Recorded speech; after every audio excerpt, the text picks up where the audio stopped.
Muito bem, pessoal, estamos ao vivo, está começando agora o Desperta ECL, hoje é quarta-feira, 6 de dezembro, 7h01 da manhã, começamos atrasado, Pedro Falcão, isso é lamentável, imperdoável, Pedro Falcão que está com a camiseta do Grêmio hoje, né, claro, lógico.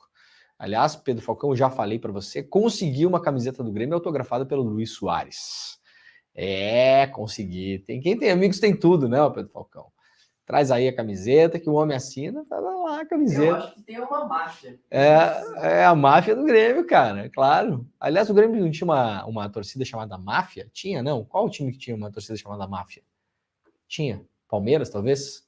Não sei, cara. Palmeiras. Isso tem cara de William De Luca, esse negócio aí, né?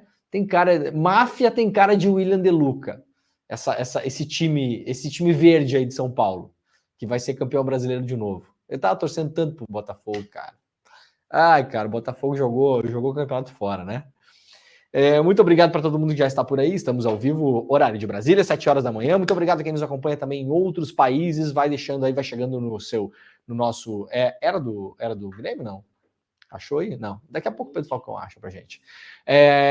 Quem está chegando nos comentários vai dizendo de onde você está assistindo esse programa. Pessoas nos acompanham de vários lugares do mundo, né? Antes eu já estava dando uma olhada rápida nos comentários aí. Tem gente do Canadá, tem gente da Austrália, tem gente na Europa, em vários países. Então, muito obrigado pela companhia de todo mundo. Para quem está nos acompanhando no meio da manhã, no meio do dia, almoçando, fazendo almoço, tirando uma siesta. Muita gente nos acompanha também, né? Tirando aquela siesta. À noite também, as pessoas nos acompanham em vários lugares que já é amanhã, né? Já é quase amanhã em alguns países. Então, muito obrigado pela companhia. Muito bom dia para quem nos acompanha na nossa rede também, pessoal da TVT, pessoal da TV Quirimurê, TV aberta em São Paulo e na Bahia, e também pela Rádio Brasil Atual e pelos nossos novos parceiros da Rádio Heliópolis. Muito bom dia, pessoal de Heliópolis. É muito bom ter vocês aqui com a gente. Estamos expandindo a nossa rede, né? Este programa aqui, todos os dias aí no YouTube a gente tem tá sempre no topo entre os programas mais assistidos do YouTube do Brasil, entre todos.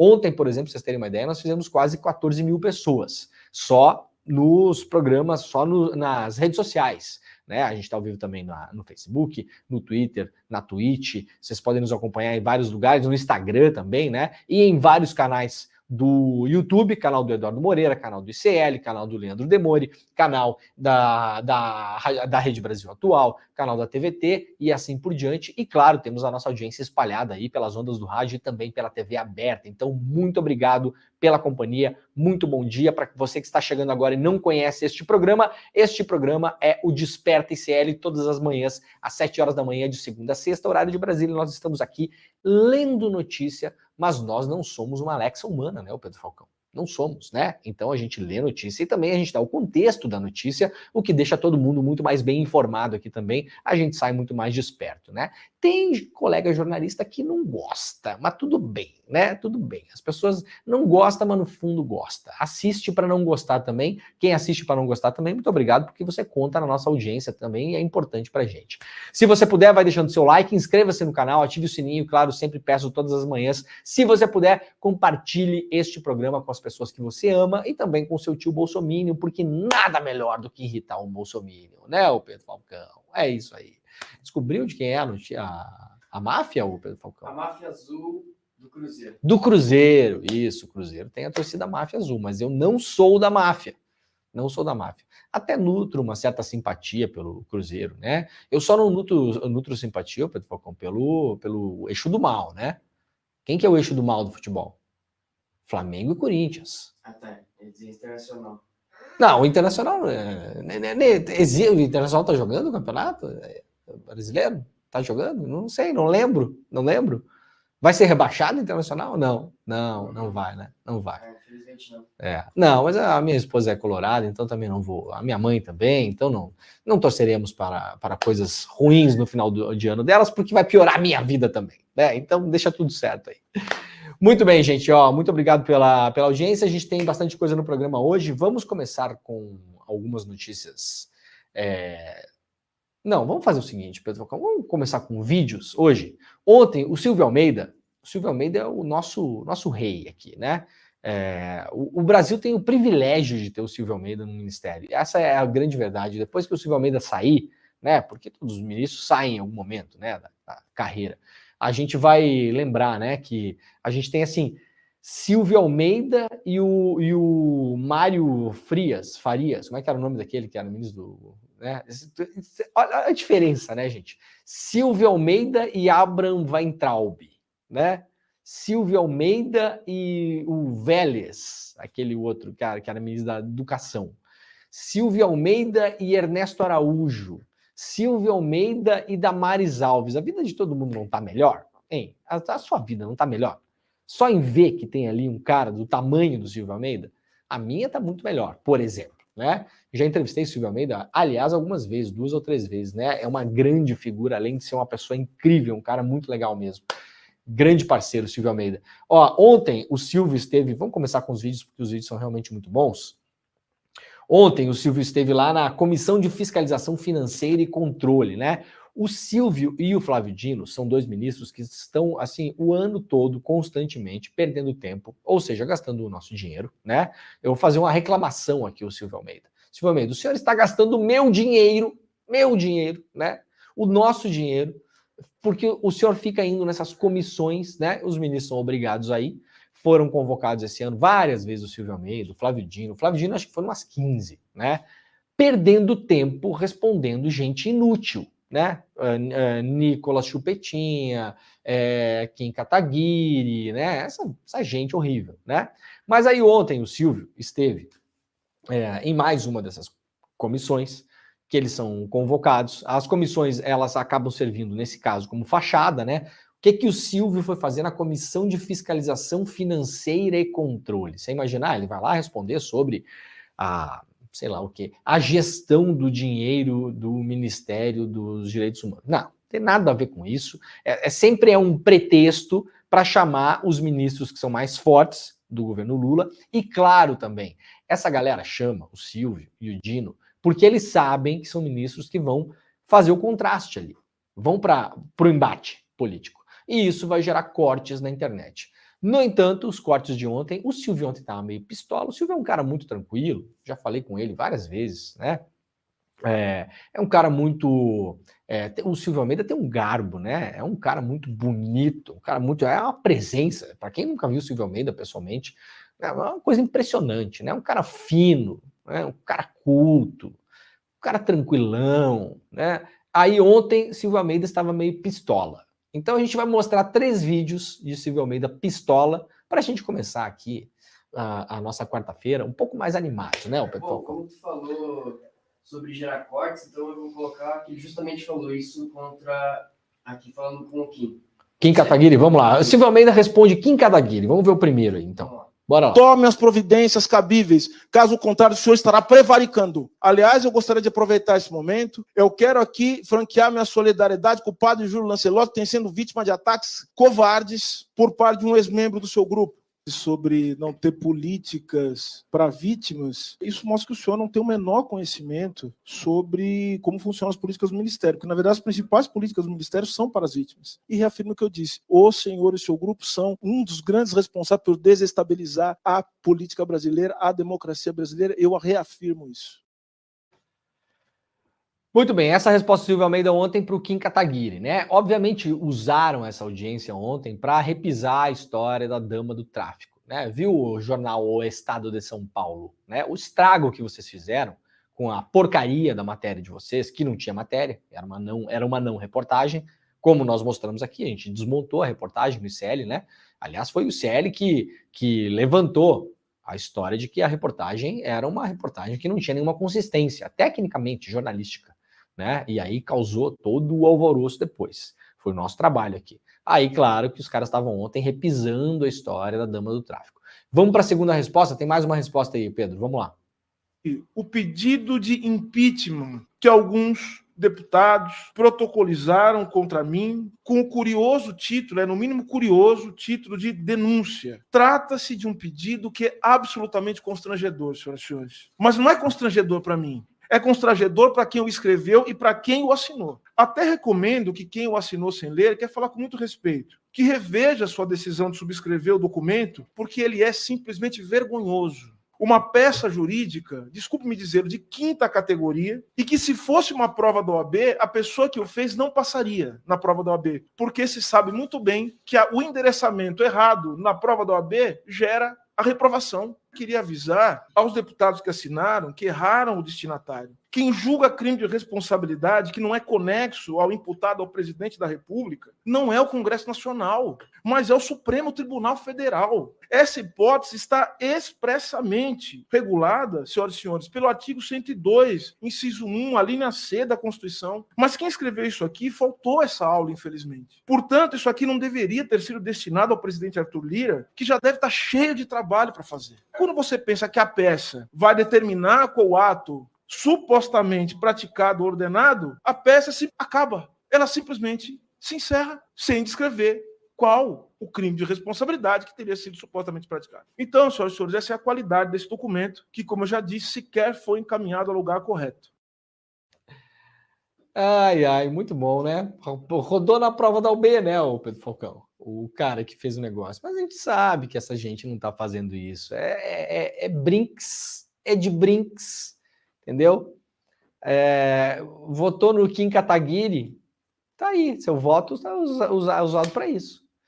Votou no Nicolas Ferreira, tá aí. Votou no Molon, aquele outro cara, acho que é Molon, né? Aquele outro cara do Rio Grande do Sul, tá aí, cara, né? Assim, você que vota nessa gente, que reclama do sistema, dos globalistas, do establishment, do não sei... Tá aí, parabéns. É isso que você quer, né? Gastar o seu dinheiro, nosso, na verdade, com essa gente pequena, né? Rodou na prova da UB. Professor Silvio Almeida, para quem não sabe, o Silvio Almeida é professor de Direito, né? Tem mais um, Pedro Falcão. Vamos lá para mais um, então, para fechar esse bloco aí. Inclusive quando pensamos nas pessoas que trabalham conosco, né? Eu não acho que está de acordo com o espírito da moralidade empregar miliciano no gabinete, fazer homenagem para miliciano, levar drogas no avião da FAB. Eu acho que tudo isso também deve ser visto de acordo com o princípio da moralidade. Zero me atingem as falas do ministro.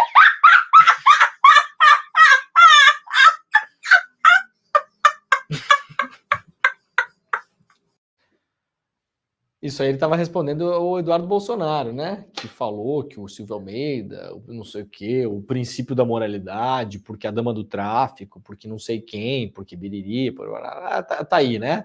O Silvio Almeida concorda, né? O princípio da moralidade é importante, por exemplo, não pode empregar mulher né, e filha de miliciano em gabinete. Não pode homenagear miliciano com medalha Tiradentes no Rio de Janeiro, como fez a família Bolsonaro. Não pode transportar cocaína no avião da FAB, não pode um monte de coisa, né? Realmente o princípio da moralidade, o Silvio Almeida não citou também, mas não pode traficar joia, né? Não pode usar ministro de Estado para fazer contrabando de joia de modo ilegal para o Brasil, não pode vender, não pode se apropriar de patrimônio público que você ganhou enquanto presidente da República para fazer leilão depois, não pode vender relógio em loja em Miami, não pode, um monte de coisa. Um monte de coisa não pode no princípio da moralidade.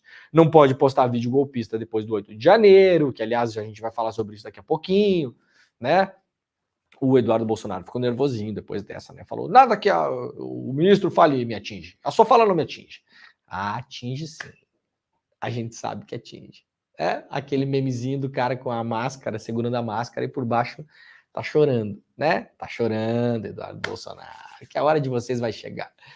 É muito bom, né? Quis abrir o programa hoje com essas lapadinhas do Silvio Almeida, já que a extrema-direita usa o salário que é pago pelo povo brasileiro para ficar fazendo lacraçãozinha inútil na Câmara, que é o que eles fazem, então a gente vai usar, já que eles querem, tá aí, né? Uma pena que perderemos o Flávio Dino nessas comissões também, né? O Flávio Dino bateu recorde esse ano, né? Foi não sei quantas comissões, porque ao virar ministro supremo, obviamente, deixa de ser convocado para essas comissões. Mas o Silvio Almeida segue firme e forte ali, representando a nossa alegria. Né, o Pedro Falcão, para a nossa alegria, como diz aquela música.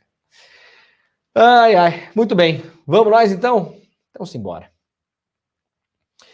Vamos lá para a Folha de São Paulo. Novembro bate recorde de calor para o mês e 2023 será o ano mais quente da história. Começou este ano com junho, depois vieram julho, agosto, setembro e outubro. Agora é a vez de novembro. O mês passado foi o novembro mais quente já registrado no planeta Terra, segundo o sistema Copernicus Climate Change. O planeta caminha em meio à crise climática para ter o 2023 como o ano mais quente já registrado na história, aponta o Observatório Europeu. Os outros meses de 2023 também se encontram, no mínimo, entre os 10 mais quentes, sempre em relação ao mesmo período de outros anos. Segundo o Copérnicos, a temperatura média da superfície em novembro foi de 14,22 graus Celsius, cerca de 0,85% acima da média no período que é medido de 1991 até 2020. O valor é 0,32% acima, 32 graus Celsius, né? Acima do recorde anterior para o mês em 2020, ou seja, vem crescendo, né? Parece pouco, né? 0,85, vocês imaginem se crescer, né? Se crescer só o 0,30 por ano, em 10 anos, onde a gente vai parar. Cidades aí no litoral, prepara, quem comprou imóvel aí, prepara, porque vai por água abaixo, literalmente, né? As temperaturas extraordinárias de novembro em todo o mundo, incluindo 2 dias mais quentes do que 2 graus Celsius acima da média do período pré-industrial, significam que 2023 é o ano mais quente da história, de Samantha Burgess, diretora adjunta do Copérnicus lá na Europa. Em relação à temperatura média dos meses de novembro do período pré-industrial, que é o período de 1850 até 1900, a medição fora do comum em novembro de 2023 é ainda mais pronunciada. O mês foi cerca de 1,75 graus Celsius mais quente. De janeiro até novembro desse ano, portanto, a temperatura média registrada no planeta foi a maior já vista, com 1,46 graus Celsius acima da temperatura média do período pré-industrial. O valor também já supera o que vivemos nos 11 primeiros meses de 2016, que era, então, o ano mais quente da história registrado até aqui. Aqui as medições do Copérnicus, que é essas medições mais recentes, né? De 1940 até 2023. Vejam aqui o gráfico, olha aqui, é realmente impressionante, né? Olha aqui, ó. Para quem está nos assistindo, né? Para quem está só nos ouvindo, aqui tem um gráfico mostrando, um gráfico de barras, mostrando as temperaturas de 1940, e aí a gente vai aqui, ó, até 2023, né? E aí a gente vê realmente, olha aqui, ó, como a coisa vai lentamente dos anos 40, ela tem uma certa estabilidade, né? E a partir dos anos 70 aqui a coisa começa a piorar, né? Obviamente aqui a gente está falando, né, de uma industrialização no pós-guerra, né? Aqui terminou a Segunda Guerra Mundial aqui, e aí a gente vê aqui nos anos 50 e 60 uma super industrialização no pós-guerra, né? A partir dos anos 70, 80, 90, né? Aqui a gente tem toda a questão do neoliberalismo assim, pegado mesmo, né? Transportes marítimos, a queda de barreiras comerciais, ou seja, a hiperindustrialização em vários lugares do mundo que vai levando produtos para tudo que é lugar, né? E a gente vê claramente aqui um efeito, né? E a partir dos anos 2000, aqui tem um aumento, né? E aí, principalmente a partir de 2016, olha aqui, ó, de 2016 para cá, a coisa só piora, né? Ela não voltou aos períodos da medição anterior. O Acordo de Paris, que foi feito em 2015, estipula que a humanidade deve fazer esforços para não ultrapassar os 2 graus Celsius de aumento de temperatura média da Terra, mas preferencialmente ficar abaixo de 1,5. Ai, não é mole não, né? Vamos lá para o UOL. El Ninho terá pico em dezembro e janeiro. Veja para onde o calorão voltará, ou seja, você está achando que vai passar, não vai passar. A gente já deu notícia aqui de que essa situação pode ir até abril do ano que vem, mas a intensidade maior, claro, a gente vai estar no verão, né, em boa parte do Brasil, né, no norte do país, a gente tem uma lógica um pouco diferente, não se fala necessariamente em verão e inverno, né, se fala em períodos de chuvas e períodos mais secos, né, mas no Brasil, no geral, na maior parte do território brasileiro, estaremos no verão. Então, dezembro e janeiro vai ser o pico do El Ninho. O fenômeno terá seu pico entre dezembro e janeiro, com aumento de chuvas em algumas partes do país. No mapa acima, vê-se que parte do Rio Grande do Sul terá temperaturas dentro da média. Todas as regiões do país terão termômetros um pouco acima da média, com uma faixa vermelha escura, que indica um calor mais extremo, espalhando-se principalmente para a parte central do país. Os estados mais atingidos serão no Norte, Nordeste e Centro-Oeste, além do Norte de Minas Gerais.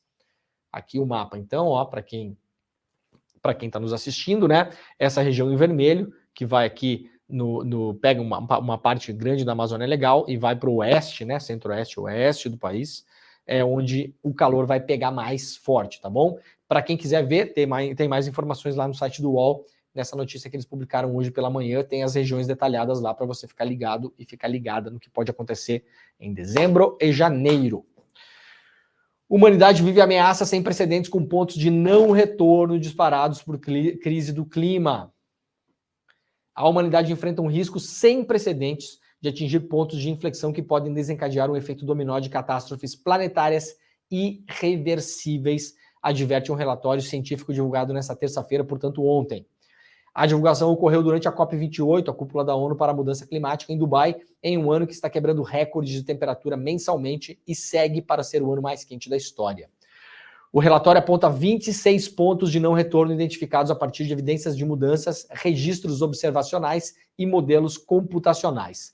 Há diversos elementos que impactam e desestabilizam os sistemas em risco, como o desmatamento, mas, para a maioria, a crise climática é um deles. De acordo com o documento, mesmo que a temperatura global parasse de subir agora, o planeta está 1,2 graus Celsius mais quente em relação ao período pré-industrial. O colapso de alguns sistemas já pode ser encontrado. É o caso provável dos recifes de coral e de águas quentes. Também não se pode descartar o colapso de outros sistemas. As calotas de gelo da Groenlândia e da Antártida Ocidental, a corrente do giro do Atlântico Norte e partes do permafrost. Em linhas gerais, camadas de terra congeladas, é aquele, chama gelo eterno, né? Aquele gelo que nunca descongelou depois que a Terra estabilizou nos últimos milhares de anos aí. Atingir pontos de não retorno pode resultar em impactos catastróficos na humanidade, diz o relatório.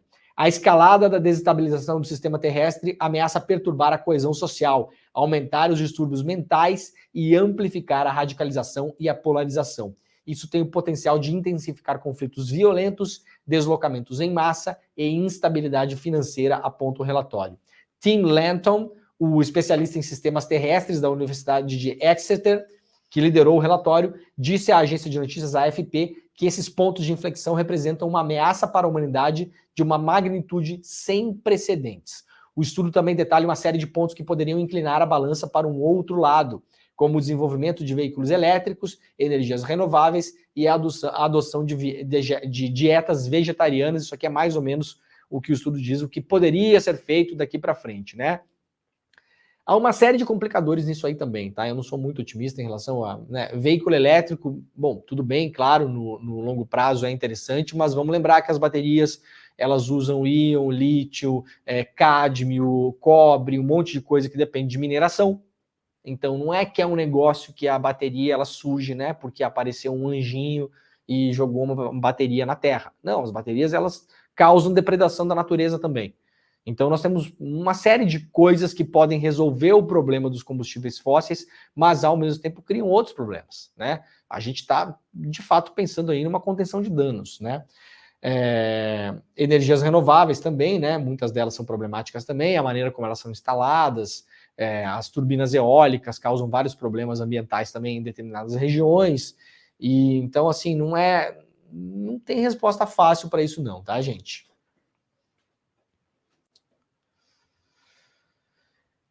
Vamos lá para o Jornal o Globo. A aprendizagem de matemática de alunos mais ricos brasileiros caiu, diz PISA. A aprendizagem dos alunos mais ricos brasileiros caiu 13 pontos em matemática, afirma o relatório do Programa Internacional de Avaliação de Estudantes, o PISA, divulgado na terça-feira. O desempenho passou de 438 pontos para 425 pontos entre 2018 e 2022. Já os mais pobres mantiveram um patamar de 348 pontos nas duas provas. Com isso, a desigualdade educacional no país diminuiu de 90 para 77 pontos, o que significa 3,5 anos de aprendizado. A diferença entre alunos da rede privada para a rede pública, né, é de 3 anos e meio. Aí está a meritocracia, né? É uma corrida que a pessoa já começa 3 anos e meio na frente da outra. Para quem gosta de falar em meritocracia, né? Você pega o sistema educacional público, o privado, os alunos do privado, eles já saem 3 anos e meio na frente, é o cálculo que é feito a partir do PISA, ou seja, é como se eles tivessem estudado 3 anos e meio a mais do que os alunos da rede pública. Mas são crianças e adolescentes da mesma idade e estão na mesma série. Mas é como se eles tivessem começado a estudar 3 anos e meio antes. Aí você sabe o que vai acontecer com esses adultos depois. Quem vai conseguir os melhores empregos, quem vai ter as melhores relações, os melhores amigos, vai frequentar os clubes, vai estar nas empresas, vai virar diretor de multinacional, vai conseguir passar nos concursos públicos mais concorridos, vai virar juiz, promotor, aquela coisa toda, né? A gente vê aqui.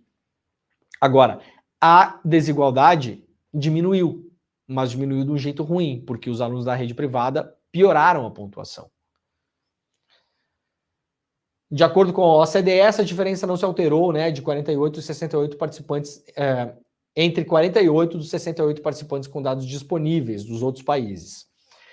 Em outros 13, houve um aumento da diferença, em 7 uma queda. Nesse último listão, além do Brasil, Argentina, China, Moldávia, Filipinas, Arábia Saudita e Emirados Árabes são os países que teve uma queda na diferença entre alunos da rede privada e da rede pública. Como falado aqui, no Brasil foi uma queda ruim, porque os alunos da rede pública permaneceram estáveis e os da rede privada estão sabendo menos matemática.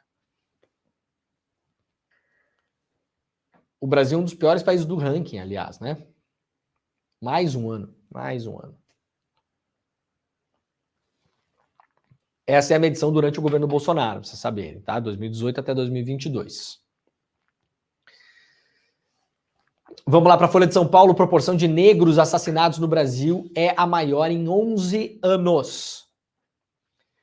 A proporção de pessoas negras assassinadas no Brasil atingiu sua maior marca em 11 anos em 2021, mostram os dados do Atlas da Violência, publicado em 2023. Naquele ano, 2021, portanto, 78,5%, ou quase 8 em cada 10 vítimas de homicídio no país, eram negras. Cada vez que eu trago dados aqui relacionados à população negra e violência, que saem, né? Semana passada a gente falou também, dados de população carcerária, dados de pessoas presas por tráfico de drogas, sempre dados de pessoas, na semana passada a gente trouxe aqui dados de pessoas que são assassinadas pela polícia, foram dados que foram coletados no ano passado, sempre a imensa, mas não é que assim, a maior parte das pessoas que foram assassinadas pela polícia são negros, né? Ou aqui, o maior número de homicídios que acontecem no Brasil são de pessoas negras. Não é que assim o maior é 51%, ou é 55%, ou é 60%, ou é 65%, que já começaria a ficar bastante escandaloso, ou 70%, não, é 80%. 80% das pessoas assassinadas no Brasil são negras. Tem gente que acha que normal, não tem racismo. Racismo é mimimi. Toda vez que eu faço uma entrevista com alguém para falar sobre raça, fiz uma com o Silvio Almeida esses dias, fiz outra com a deputada Dandara, né? Fiz com a Erika Hilton. A gente sempre fala sobre raça nessas entrevistas, sempre aparece os comentários do mimimi. Inclusive, aliás, de pessoas negras muitas vezes, né? O que é mais triste ainda, né? A pessoa não tem a própria autoconsciência e não entendeu como é que está funcionando o negócio. Não, tem que se esforçar, tem que trabalhar. Só vai preso quem faz bobagem. Só é assassinado quem está no crime. E assim por diante. Em 2011, no início da série histórica, esse grupo representava 71% das mortes violentas. Portanto, vem aumentando, inclusive, né, o número de pessoas negras assassinadas no Brasil. Com isso, a taxa de homicídios entre negros em 2021, 31 casos para 100 mil habitantes, era o triplo da registrada no restante da população. Brancos, amarelos e indígenas, que são 10%. O levantamento considera negros a soma de pretos e pardos, segundo a classificação do IBGE. Dados da Pesquisa Nacional por Amostragem de Homicídios Contínua, a pesquisa que é feita no Brasil, né, pelo IBGE, apontam que pessoas que se autodeclaram pretas e pardas são 56% da população. Ou seja, temos como autodeclarantes 56% da população pretos ou pardos, mas os que morrem são 81%, os assassinados. 80%, perdão, né? O Atlas identifica quem são os mortos no país e quais as violências sofridas por diferentes grupos da população. Ao todo, o Brasil registrou 47 mil assassinatos em 2021, aponta a publicação. Em 98% deles, houve registro da cor da vítima. É dentro desse universo que 78%, 78,5% eram negros. Isso apesar do número total de assassinatos não ter crescido na mesma proporção. Aqui, ó, a proporção de pessoas negras mortas em homicídios no Brasil, a gente tem lá 2011, o início da série histórica, 71%, que já era alarmante, e aqui vemos que cresce, cresce, cresce, cresce. Teve uma certa estabilidade entre 2017 e 2019, e aí, de novo, cresce e cresce.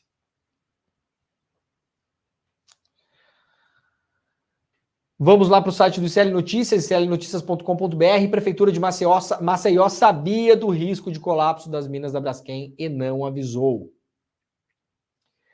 As autoridades de Maceió abandonaram e enganaram a população outra vez. O ICL Notícias teve acesso a um documento mantido em segredo até a tarde dessa terça-feira, que mostra como a Prefeitura e o Ministério Público passaram 2 meses trocando informações sobre o risco cada vez maior de que algumas áreas das cidades estão correndo, o risco, né, que algumas áreas da cidade estão correndo, e não contaram nada aos moradores. Enquanto o risco era mantido em sigilo, o prefeito João Henrique Caldas, apadrinhado do presidente da Câmara, Arthur Lira, se reunia com o ministro do Turismo, Celso Sabino, para tentar conseguir do governo federal uma verba de 40 milhões para a segurança ambiental da cidade. A investida do prefeito em busca de recursos em dólares, que gerariam um endividamento alto para o município, deixou muitos moradores desconfiados. Afinal, em julho deste ano, a prefeitura assinou um acordo com a Braskem, no valor de 1,7 bilhão de reais, e agora busca mais dinheiro. Os representantes dos movimentos de moradores que lutam por indenização justa e a criminalização da Braskem pelo desastre socioambiental que a empresa provocou em Maceió entraram em alerta. Agora, descobriram que as autoridades estavam sonegando informação a quem mais precisava dela. Um ofício enviado pela Defesa Civil de Maceió ao Ministério Público Federal de Alagoas no dia 13 de outubro, reproduzido aqui na matéria, né, que está publicada lá no site do iclnoticias.com.br, essa matéria aqui é assinada pela Heloísa Vilela, mostra que desde o dia 21 de setembro, as duas organizações já sabiam que o solo estava se movimentando e colocava em risco uma área maior da cidade do que aquela definida anteriormente pela Braskem. O novo mapa, chamado Mapa 5, inclui os bairros de Bom Parto, e parte do Fleixal, com regiões também afetadas. Os moradores que ainda estão nesses bairros dizem há mais de 2 anos que precisavam sair do local e exigem indenização. A Braskem espalhou cartazes na região prometendo revitalizar a área. Agora teve que admitir que esses moradores também estão em áreas de risco. Matéria completa está lá no iclnoticias.com.br. Está aqui, né, o documento, ó, publicado lá pela Heloísa Vilela no nosso site. Documento na íntegra, para quem quiser ver, né? É realmente impressionante esse caso, né, gente? Vamos lá para o UOL. 11 das 35 minas de salgema da Braskem em Maceió ainda não foram preenchidas. Das 35 minas de salgema da Braskem instaladas em Maceió, 11 ainda não tiveram o processo de preenchimento finalizado. A mina 18, sobre risco de colapso, é uma delas. A empresa diz que segue o cronograma pré-estabelecido. O fechamento total dos postos foi apresentado em plano apresentado. Tá ruim aqui, né, UOL? Foi apresentado em plano apresentado pela empresa às autoridades e aprovado pela Agência Nacional de Mineração em 2019. Segundo a Braskem, 70% do planejamento foi cumprido até agora. O prazo inicial para o preenchimento de todas as minas era 2023, mas por causa do recente risco de colapso, foi adiado para 2025. A região afundou já 1,86 metro entre quinta-feira e ontem, portanto quase 1,90 m, né? Praticamente 2 metros, a região afundou. Então, por hora, não houve o colapso imediato que se esperava. Lembrando que na segunda-feira, a própria Braskem divulgou que mais ou menos em torno das 6 horas da manhã poderia haver um colapso abrupto dessa região. Isso não aconteceu, está acontecendo um afundamento lento e gradual, mas já afundou, a região já afundou quase 2 metros. Então, é uma região que já está praticamente inviabilizada. Agora vai ter que se esperar, não há mais como preencher essas minas com areia, porque está afundando, não tem como colocar areia lá dentro, vai ter que esperar afundar o que vai afundar, ninguém sabe o quanto isso vai afundar, ninguém sabe quando vai parar. A gente está falando de uma área potencial de 20% do território urbano de uma capital no Brasil, gente, Maceió. Coloquem isso no mapa, no mapa da cidade de vocês. Imagine se 20% da cidade onde você mora corresse o risco de afundamento por conta dessas minas. Aí depois que isso eventualmente estabilizar, vai se pensar futuramente, talvez, em aterrar essas áreas, ou seja, a casa que estava lá não vai estar mais, a escola, a farmácia, a unidade de saúde, o mercadinho, a loja de capinha de celular, a borracharia, a padaria, foi tudo. Acabou. Acabou. É dose, né? E aqui uma matéria mais de contexto, para quem quiser ler lá no site do iclnoticias.com.br também. Rede vazia. Desastre da Braskem atinge pescadores em Maceió. Produção do pescado tem diminuído ao longo dos últimos 10 anos. Desde o início do afundamento das minas, em 2018, é a primeira vez que as atividades de pesca são proibidas. Parte dos peixes e mariscos sempre presentes no prato dos moradores de Maceió tende a sumir. Tainha, bagre, mandim, camurim, mororó, sururu, massunim, siri e caranguejo que habitam a Lagoa do Mundaú correm risco de não serem mais pescados, ao menos por um tempo. Na última sexta-feira, a Capitania dos Portos, o órgão da Marinha, proibiu o tráfego de embarcações em grande parte da Lagoa Mundaú devido ao risco de desabamento da mina 18. Desde o começo da crise com o afundamento das minas, iniciadas em 2018, é a primeira vez que as atividades de pesca são proibidas.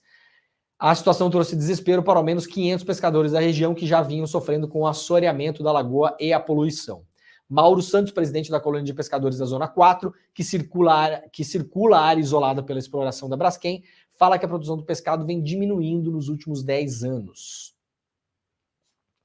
Tá aqui, né? Então a matéria completa tá lá no site do iclnoticias.com.br. Isso porque, claro, essa lagoa está numa área de risco. A própria lagoa, uma parte da lagoa pode ter o seu fundo colapsado. Vejam que loucura esse negócio, né, gente? O fundo da lagoa pode colapsar. E o nível da lagoa pode diminuir. Vocês imaginam o impacto ambiental que vai causar na lagoa? É um negócio, assim, sem proporções. A imprensa está cobrindo isso mais ou menos. A gente mostrou ontem, inclusive, no ICL Notícias, segunda edição. A Braskem tá patrocinando o Big Brother. Vai fazer uma açãozinha lá no Big Brother de reciclagem, né? Então você aí, como eu aqui, como Pedro Falcão, a gente que é um bando de otário, né, Pedro Falcão? Nesses casos, a gente é um bando de otário. Você continua indo fazendo xixi no banho, né? Fecha o chuveiro para lavar o cabelo. Não é isso? Faz uns 3, 4 xixi no vaso antes de puxar a descarga. Vai, segue fazendo isso aí. Não que não sejam importantes essas coisas, né? No fim, elas não fazem lá muita diferença. Porque enquanto isso, a gente tem empresas como a Braskem fazendo o que elas fazem. É uma coisa inacreditável, né? Notícia sobre isso também lá na Folha de São Paulo. O órgão ambiental acusa a Braskem de omitir tremores iniciados há um mês em mina. Embora os alertas sobre o colapso da mina da Braskem em Maceió tenham ganhado força na semana passada, sinais de problemas começaram a surgir há um mês.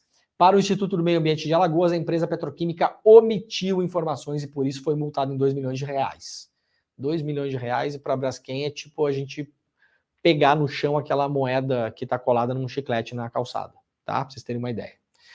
A penalidade se refere ao descumprimento de condicionantes da licença de descomissionamento das minas, que prevê alerta imediato de problemas nas antigas estruturas de extração de salgema na capital.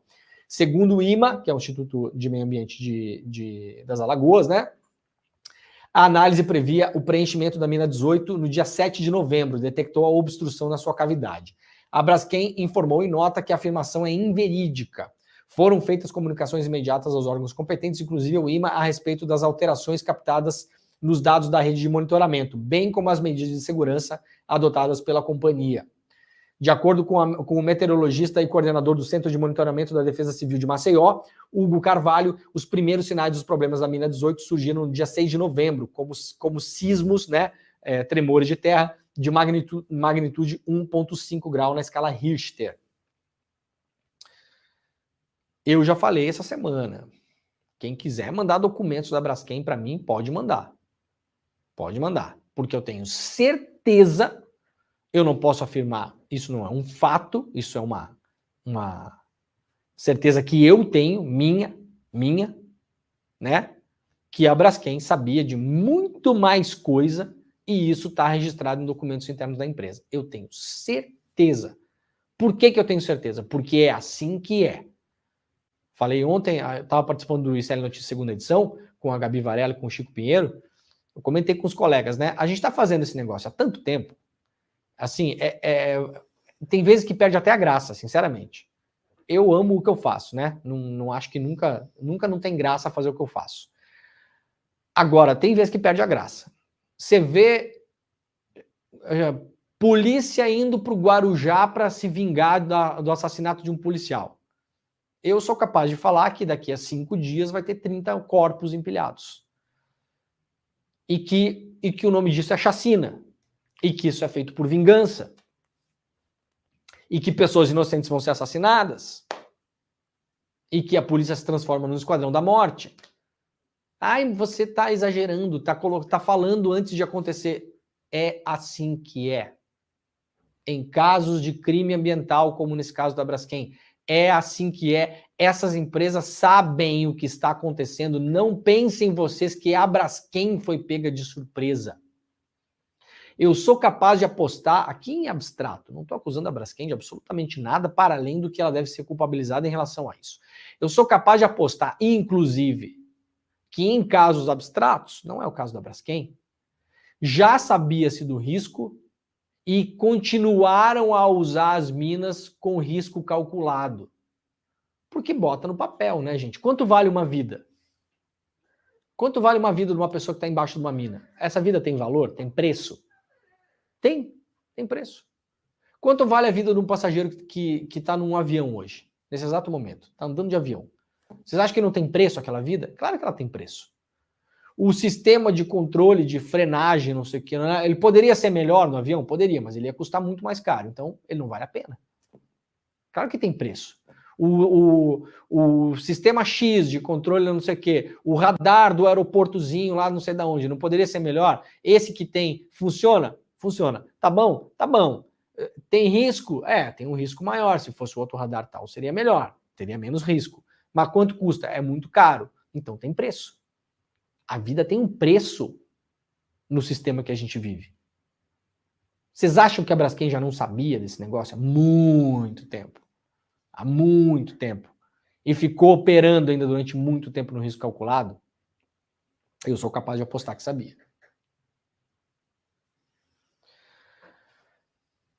Alexandre de Moraes determina que Meta entregue vídeo apagado por Bolsonaro com mentiras sobre as urnas.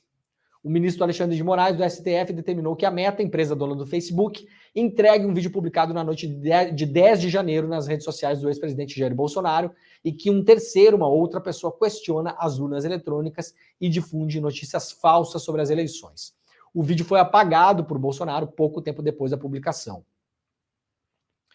O conteúdo é considerado pela Procuradoria-Geral da República a peça que falta para a apresentação de denúncia contra Bolsonaro por incitação ao crime em decorrência dos ataques golpistas no 8 de janeiro.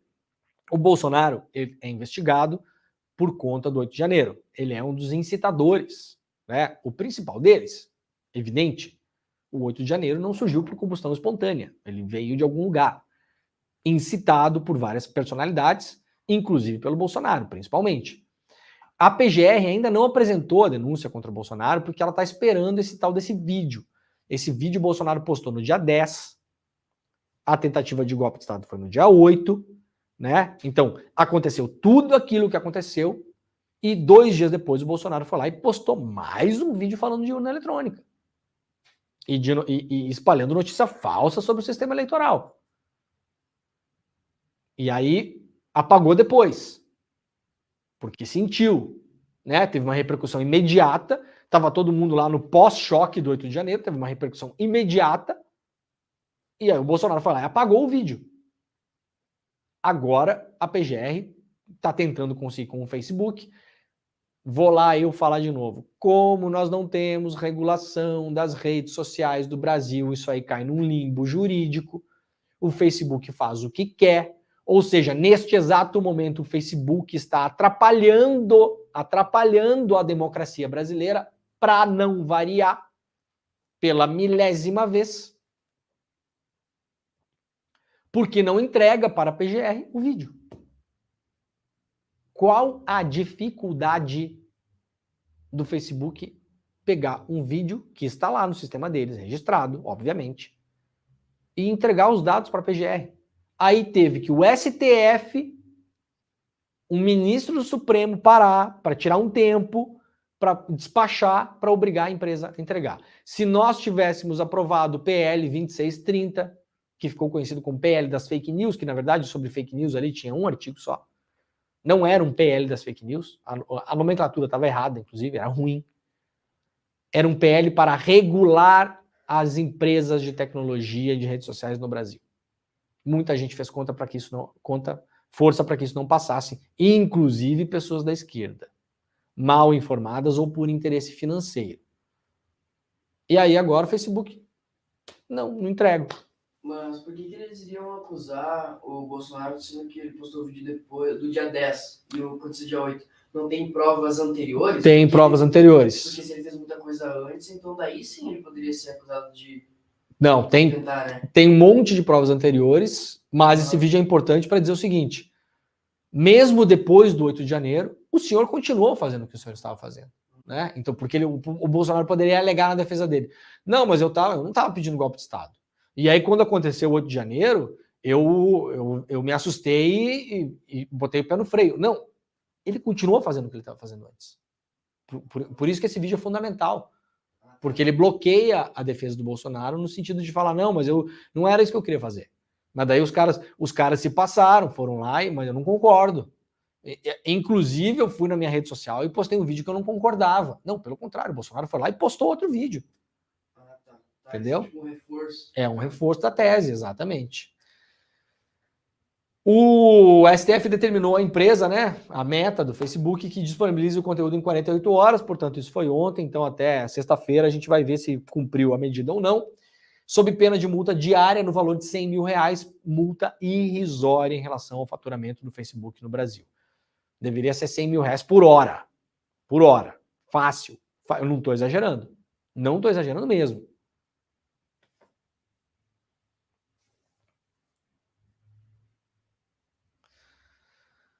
Muito bem. O presidente da Assembleia do Paraná é citado em delação e justiça censura matérias. Reportagem sobre a delação em que é citado o presidente da Assembleia Legislativa do Paraná, Ademar Traiano, do PSD, deverão ser apagadas, é o que decidiu a Justiça do Paraná no sábado, dia 2. Depois que veículos de comunicação informaram que o deputado teria pedido e recebido R$100 mil do empresário Vicente Malucelli, que atuava na TV Icaraí, do grupo J. Malucelli. A pedido da defesa de Traiano, a juíza Diane Maria Moreschi, da Justiça Paranaense, concedeu liminar, censurando as matérias jornalísticas e fixando multa de R$50 mil aos meios de comunicação. Segundo a decisão, os veículos devem se abster de divulgar trechos do acordo de colaboração sob pena de responsabilização de seus dirigentes. Ao impor a censura às reportagens, a juíza Moreschi citou o artigo da Lei das Organizações Criminosas, que estabelece que depoimentos de delação serão mantidos em sigilo até o recebimento da denúncia ou da queixa-crime.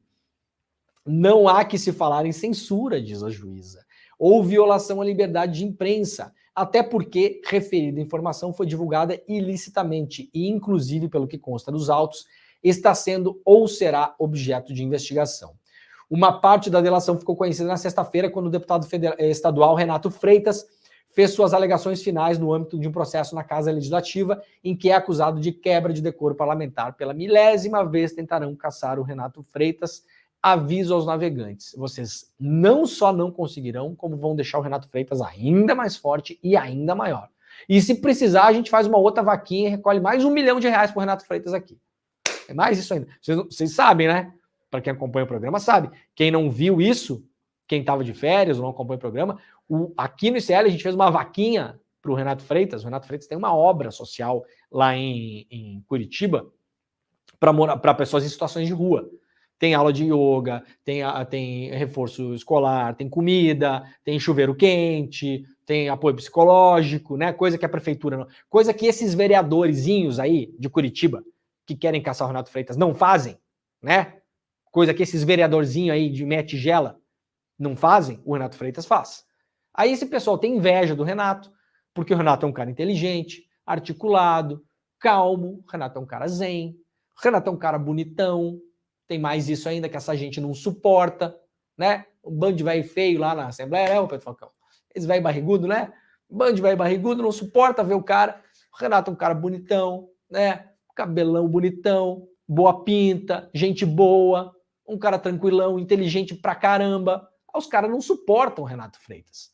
Claro que não suportam. É claro que vocês não suportam o Renato. Tenta caçar o Renato para ver se a gente não levanta mais 1 milhão pro Renato aqui. Que o ICL fez uma vaquinha, um negócio histórico. O Edu foi lá, visitou a obra do Renato Freitas lá, voltou impressionado, né? E aí o Edu propôs a vaquinha, a comunidade do ICL aqui em peso abraçou, levantamos R$1 milhão em 48 horas pro Renato Freitas. Aliás, não acho que nem foi 48, acho que foi um dia só. Foi um dia, foi 24 horas. Então tenta caçar o Renato Freitas para ver se a gente não levanta mais 1 milhão para ele. Tá bom? Porque o Renato Freitas é muito maior do que o mandato que ele tem hoje lá. Tá bom? Bando de velho barrigudo, né, Pedro? Nada contra o velho barrigudo, meu pai era velho barrigudo, né? Mas o velho barrigudo, ele tem uma inveja do Renato, porque o Renato é um cara bonito, né? O Renato é um cara inteligente, é um cara tranquileza, né? Bom, a decisão dessa juíza, doutora, como é que é aqui? O nome da doutora? Vamos deixar a doutora famosa também. É o Gianni Maria Moreschi. A senhora cometeu uma bobagem. Isso aqui, eu vou falar o que o Renato Freitas, o que o Silva Almeida falou do pessoal que pediu o impeachment dele. Se a senhora marcasse essa opção na prova da OAB, a senhora seria reprovada, doutora Gianni. A senhora seria reprovada. Sabe por quê? Porque o que a senhora decidiu aqui, nessa sua decisão, é inconstitucional. Qualquer conteúdo pode ser divulgado. Não existe sigilo na lei brasileira, em nenhum lugar a senhora pode procurar. Eu não sei onde a senhora foi achar. Lei de organização criminosa? A senhora tá...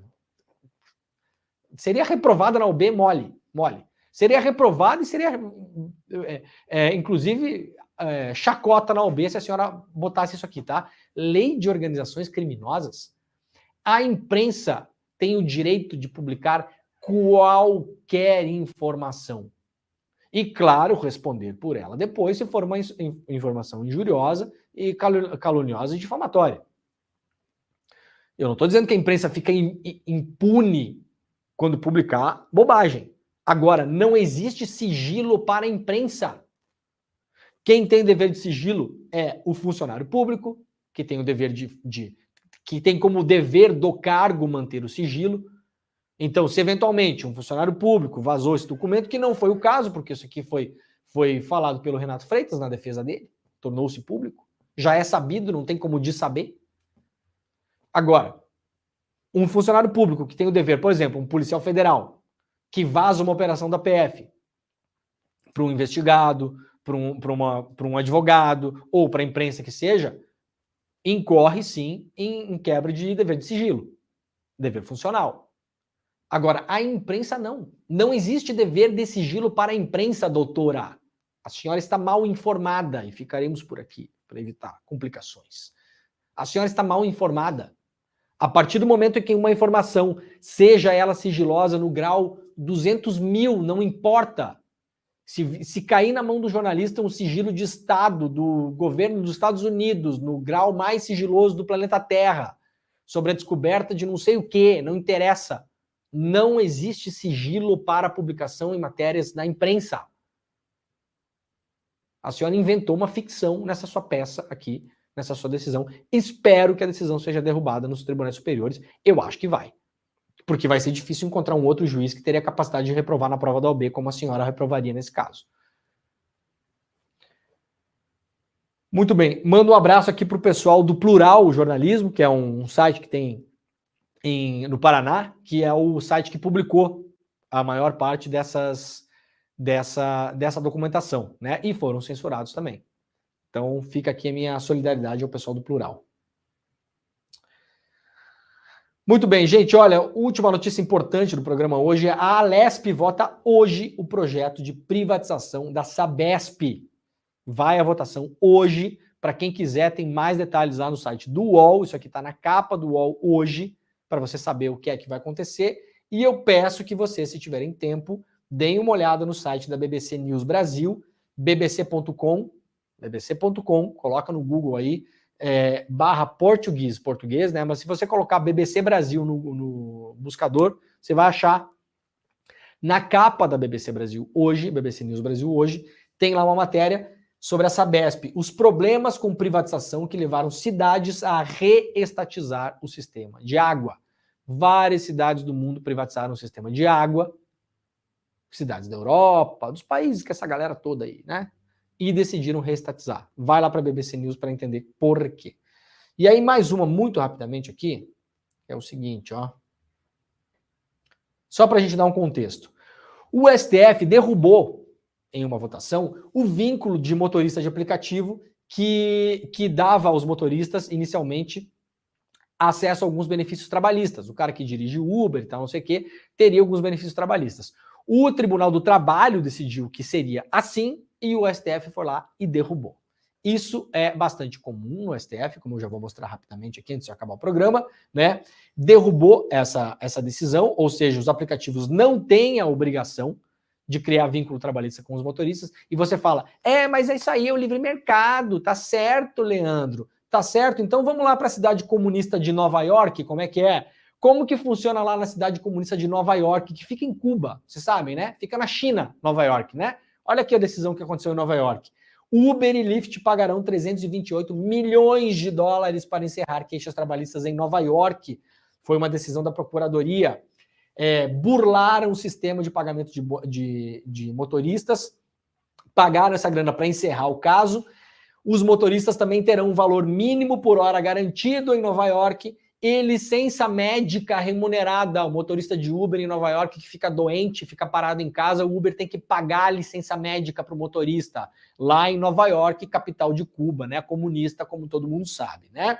Eles receberão avisos e suporte por chat do aplicativo para esclarecer dúvidas sobre as condições de trabalho e também vão receber a grana retroativa em Nova York, capital da China comunista, né? Então, no Brasil, onde o liberalismo impera, é diferente. Então, para encerrar o programa, por que é que o STF decidiu assim? Ora, porque o STF decide assim. Isso aqui é um gráfico que foi organizado pelo Conjur, o site Conjur, e a gente está vendo aqui, ó, tendência de votos dos ministros em relação ao direito do trabalho. Em azul, os ministros que votaram mais para pró-empregadores e os que votaram mais pró-trabalhador. Vejam que os ministros que votaram mais pró-trabalhador não estão mais na corte, a maioria deles, né? O Marco Aurélio não está mais lá, o Lewandowski não está mais lá. A Rosa Weber não está mais lá. Ou seja, tira o Marco Aurélio aqui, ó, que voltou 75% a favor do trabalhador. Tira o Lewandowski, 63%. E tira a Rosa Weber, 75%, a gente vai ficar com uma corte que majoritariamente defende patrão. Nunes Marques, Barroso, Luiz Fux, quem mais aqui? Gilmar Mendes. Então a gente sabe que quando cair lá, quem vai ganhar a aposta vai ser a empresa, vai ser o Uber. Então, os comunistas de Nova York acham que tem que pagar licença médica e grana retroativa. Os liberais no Brasil acham que não tem que. Tá bom? Muito bem. Acabou o programa. Muito obrigado a todo mundo que esteve por aí hoje. O Desperta ICL volta amanhã de manhã, às 7 horas da manhã, horário de Brasília. Agora está começando o ICL Notícias, primeira edição. Tchau, gente. Põe na agenda que esse vale a pena. 17 de dezembro, domingo, às 8 horas da noite, Eduardo Marinho, filósofo das ruas, sucesso da internet, das redes sociais por suas reflexões e textos, vai dar uma aula para o Instituto Conhecimento Liberta. Para você participar dessa aula ao vivo e que não tem replay, clique no link aqui em cima ou aqui embaixo e se inscreve agora, gratuitamente. A gente se vê lá.